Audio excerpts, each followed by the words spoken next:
3, 2, 1, go.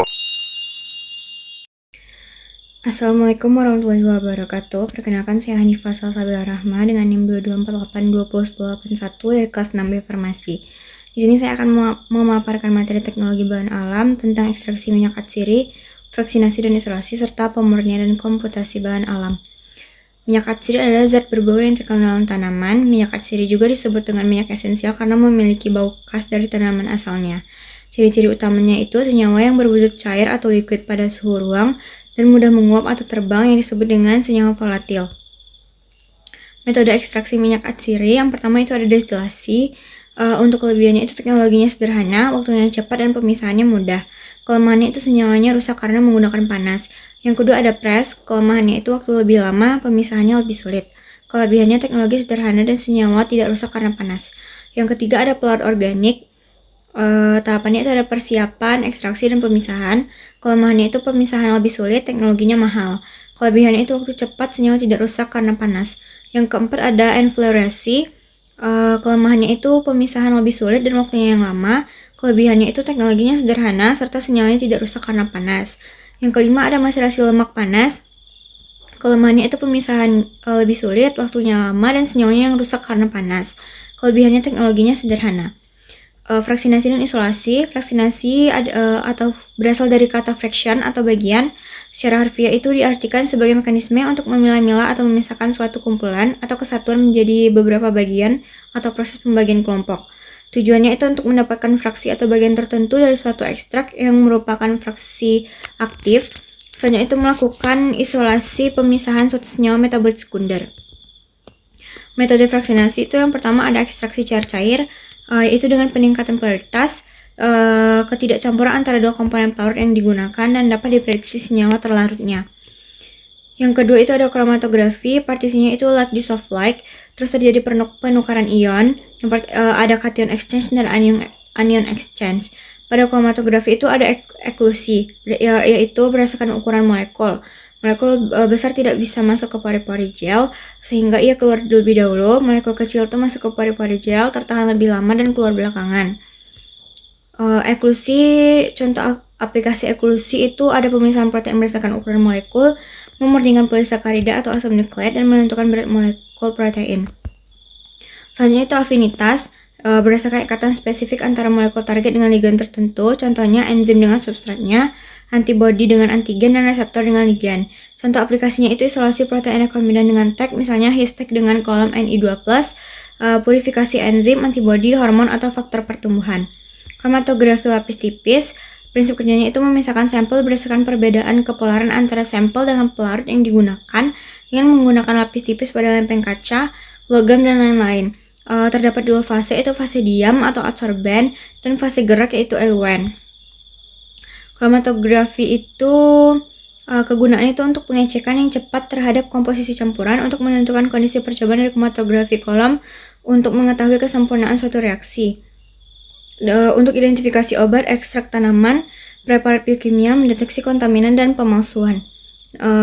Yang didapatkan dari kromatografi itu adalah nanti nilai RF, di mana rumusnya adalah absorban per eluen.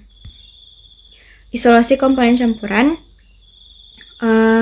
yaitu dengan cara bercak disedot dengan vakum, lalu disaring, dikorek dengan spatula, disaring dengan pelarut polar, disaring dengan gelas sinter. Kelebihannya itu waktunya relatif lebih cepat, simpel, jumlah zat yang diperiksa cukup kecil. Untuk kekurangannya itu tidak bisa digunakan untuk senyawa yang volatil atau mudah menguap. Pemurnian, yaitu metode untuk mendapatkan komponen bahan alam murni bebas dari komponen kimia lain yang tidak dibutuhkan. Prinsipnya itu pemisahan antara dua zat atau lebih yang saling bercampur. Tujuannya untuk mendapatkan suatu zat murni dari suatu campuran atau larutan yang telah tercemar oleh zat lain. Tingkat kemurniannya itu 95-100%. Pengkristalan yaitu proses pemurnian kembali senyawa organik padat dari bahan pengotornya dengan cara mengkristalkan kembali senyawa padat yang telah dilarutkan ke pelarut. Prinsip kerjanya itu senyawa dilarutkan dengan pelarut yang dapat melarutkannya pada suhu tertentu. Yang harus diperhatikan dalam pemilihan pelarut itu yang pertama, pelarut hanya bereaksi dengan zat yang akan dilarutkan. Yang kedua, pelarut hanya dapat melarutkan zat yang akan dimurnikan dan tidak melarutkan pencemarnya. Jadi pelarut harus rendah. Hal ini akan mempermudah pengeringan kristal yang terbentuk. Yang keempat itu titik didih harus lebih rendah dari titik leleh zat yang akan dimurnikan agar zat tersebut tidak terurai.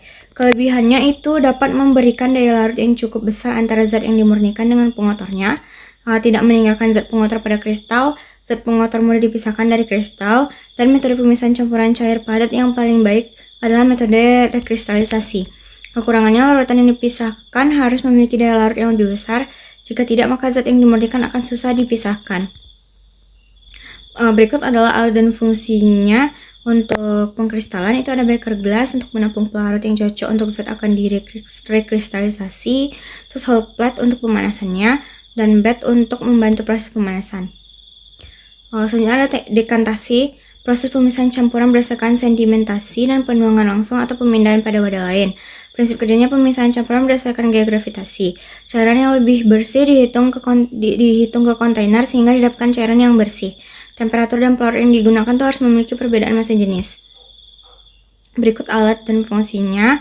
Kelebihannya itu desain alat operasional lebih sederhana, aplikasinya luas untuk berbagai keperluan. Kekurangannya hanya dapat memisahkan campuran yang tidak tercampur dan tidak dapat digunakan untuk bahan yang berupa larutan dengan massa jenis yang mirip. Perlu perlakuan lain untuk campuran yang sulit diendapkan atau dipisahkan seperti sentrifugasi. Selanjutnya ada sublimasi, proses di mana suatu senyawa mengalami konversi dari suatu padatan menjadi gas tanpa melalui fase cair dengan memasukkan senyawa pada suatu sistem vakum. Kelebihannya itu digunakan untuk memisahkan senyawa padat dapat menguap yang tidak bisa dipisahkan dengan metode lain, mempunyai hasil pemisahan yang murni karena zat yang tercampur tidak bisa menguap. Bagus untuk senyawa padat dan padat yang mempunyai titik didih yang besar. Kekurangannya itu hanya dapat diterapkan untuk memisahkan campuran senyawa padat yang dapat menguap. Tidak dapat digunakan untuk memisahkan campuran padat yang perbedaan titik didihnya rendah, membutuhkan lebih banyak alat dibandingkan metode pemisahan lainnya. Selanjutnya komputasi bahan alam. Komputasi bahan alam adalah cara untuk menentukan pemecahan masalah dari data input dengan menggunakan suatu algoritma. Hal ini adalah apa yang disebut dengan teori komputasi, suatu subbidang dari ilmu komputer dan matematika. Komputasi bahan alam adalah pendekatan menggunakan teknologi komputer dan teknik in silico untuk memahami, merancang, dan mengembangkan senyawa-senyawa dari bahan alam sebagai kandidat obat atau bahan aktif lainnya.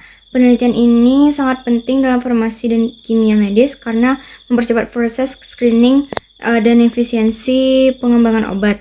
Manfaat komputasi bahan alam itu mengurangi kebutuhan uji laboratorium yang mahal dan memakan waktu, menyaring ribuan senyawa secara cepat, memprediksi aktivitas biologis dan keamanan senyawa sebelum uji praklinik, mendorong penemuan obat baru dari sumber alam seperti fisikimia, marine natural product, mikroorganisme, dan lain-lain.